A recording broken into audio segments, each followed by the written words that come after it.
Hey, how's it going, team? Staff Sergeant Frazier here with the mighty, the one and only HHC 18th MP Brigade, Headquarters and Headquarters Company, 18th Military Police Brigade. Today we're going to be talking about and breaking down the organizational cultures of the 18th MP Brigade. But before we get started, what is culture, right? So the definition of culture, the quality in a person or society that arises from a concern for what is regarded as excellent in art, letters, manners, scholarly pursuits, and more, right? Well, and etc. And this is a quarter definition from dictionary.com. Okay, so now that we know what the definition of culture is, the book answer, right? What does that really mean? So for all my service members out there, I'll break it down to a much more similar, and it's a one-word definition in my heart. Morale, right? Morale. What is it that makes good morale? What is it that makes bad morale at the 18th Military Police Brigade?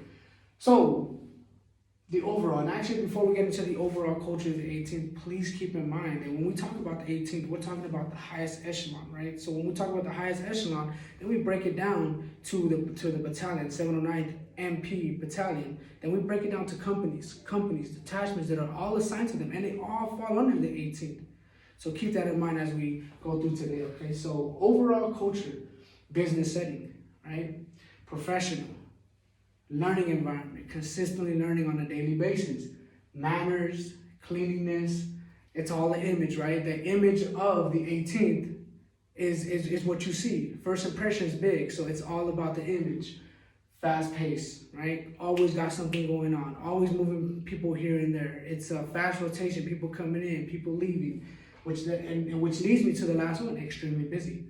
Always got something going on. Orders are dropping every single Wednesday. We open them up, we read them, we see what's everybody has a role in that week's game, right? So now that we know what the overall culture of the 18th MP Brigade, which is now we get to my favorite, what is it that Staff Sergeant Frazier does? What is it that I do, or what are my duties on a daily basis, right? So my duties are as followed. I'm an operations NCOIC. So we're talking about soldier readiness, we're talking about training calendars, trackers, making sure that things are good to go 18 months out. As we move forward, DTMS, right? I'm the DTMS personnel for the 18th MP Brigade, which is implementing weapons card, implementing PT cards, and also for us Army personnel, AR 350-1 training, which falls with SHARP, EO, OPSEC, and the list goes on. It's an annual training. I'm consistently checking up on it. I put it in the system so our unit could be 100% qualified.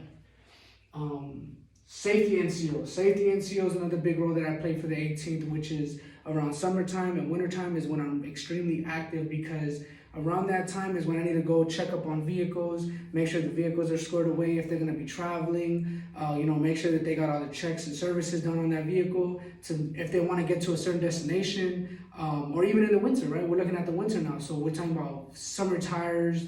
Europe has strict rules when it comes to those kind of things. So I'm the safety NCOIC to make sure that those things are prevented before they become an issue. Unit RSO, we're talking about a range safety officer. So we're talking about I generate con-ops for all the ranges. And essentially these con-ops are just to help people out that are going to go out there and fire these weapons, to know what time to be there, to know where they're going, and to know what they're doing for that day, right? Start time and end time. Unit land and ammo. So not just the RSO, not just out there running the ranges, I'm the supplying these ranges to essentially happen. So locking in the land, locking in forecasting ammunition, and then locking it in so we can go pick it up for these ranges. And we have an APFT administrator. So every 6 months, just like every 6 months, we're firing our weapons for our unit readiness. Same thing with the APFT, right? So every 6 months, we take the APFT, I administrate, I show up, I do the verbiage, make sure that my graders are scored away, and make sure that everybody that needs to take it for that day is there on that day to take that test. And my last one, which is my favorite one, which is an NCO, a non-commissioned officer, through and through, every day, regardless. So now that you know about the 18th MP Brigade overall culture, now you know what the role of a Staff Sergeant Frazier, and then how can he implement both a good and bad culture, right? When it comes to what is it that the main entities when it comes to the 18th. So now let's talk about healthy and unhealthy. What is it that makes it a healthy culture for the 18th, and what makes it an unhealthy culture? Now, if you take a look right here, you can see that there's a barrier that divides these two categories, right? But when you look at this barrier, you see unhealthy, healthy, unhealthy, healthy, unhealthy. And I have it, color coded to make things a little bit easier. The reason why I did that because when they're trying to divide themselves at the same time, they kind of lean on each other a little bit to make sure that they get divided. And we'll get into that. Healthy categories, right? What makes it a healthy culture for the 18? The experience that you're gonna get, right? The experience is phenomenal. People are consistently walking up to you, checking up on you, showing you around, dropping it down to what they've been in the military, what they've been doing in the military to help you out, to further your career. Smiles. If you walk in the 18th and people get nothing but smiles. Hey, how's it going? How's it going? And that's where we get greetings at. Hey, good afternoon, Staff Sergeant Frazier. Good morning, Staff Sergeant Frazier. You have a good weekend, Staff Sergeant Frazier. Or hey, how's it going, sir? Hey, how's it going, ma'am? It's just on a consistent basis. NCOPD, non-commissioned officer professional development. So that kind of ties in with the experience as well. But with non-commissioned officer professional development, we're talking about specifically how is it that I can help you out better your career in the United States Army, right? As an NCO, what is it that I can teach you, that I can pull you to the side and pretty much school you on a couple of things that you may not know as an NCO, especially for myself as a young NCO. I'm constantly leaning on these gurus or even my peers to help me out with certain things that I may not know or I need to catch up on, check on learning, right? So last one for the healthy is we have a great SFRG, Soldier and Family Readiness Group. Whenever it comes to outings, whenever it comes to festivals, fundraisers, our FRG is squared away. Families are there having a blast. Or fundraising these large amount of money so that we can do fun events in the future for obviously weather would dictate for that. Now let's go to the unhealthy, right? So we talk about unhealthy, lack of communication. At the same time, when there's so much stuff going on, for example, fast-paced, extremely busy, there could be some missteps here and there, some misfires, right? Lack of communication. People aren't checking up on each other enough.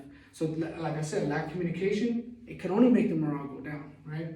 Hyper competition. Being at the higher level, we have, for the highest level of a command sergeant major to a full bird colonel. People are consistently competing with each other. And sometimes, which leads me to my next one, which is the lack of empathy. Sometimes they'll put their battle buddies down just so they can get to the next level. Only focus on the profit. Tunnel vision, right? The MPs, the 18th MP Brigade is tunnel vision, and we only focus at the end of the tunnel, which is the mission. We are trying to get there. Sometime when the things that are around the actual tunnel, you need to open up that tunnel sometimes and make sure that your soldiers, your battle buddies, your personnel that are attached are squared away and they're good to go. They're physically there, mentally there, financially there, right? So sometimes the 18th is focused on the missions and they forget about the personnel that are making that mission happen. Mission heavy, like I said, when there's constant missions happening, when they're extremely busy all the time, you will slip here and there. You'll forget about personnel, you'll stop checking up on individuals, and then that's where, like I said, all of these kind of just hug each other, right?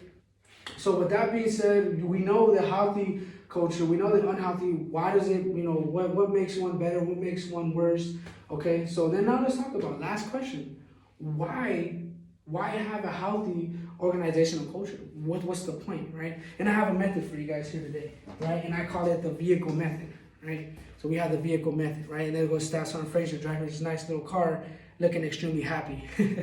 So we're going down the road, right? We're just having a blast. I want you to think about this vehicle as the 18th MP Brigade, right? What does a vehicle need to push forward? Multiple things. The three main things that I'll take from this right here is the vehicle computer, the engine, and the transmission. What happens when you take one off, right? Let's just go ahead and just take one off. What happens? The vehicle can't go anymore. It can't push forward the way it was for. It can't succeed to get to the destination. And see what that's pretty much what I'm trying to get at here. This is exactly why you want a healthy organizational culture, so that your vehicle, your organization can keep pushing forward to the objective, so they can meet their destination, right? So that's all I have today. I hope you enjoyed it, and well, I hope you're willing to join the team. Ever vigilant.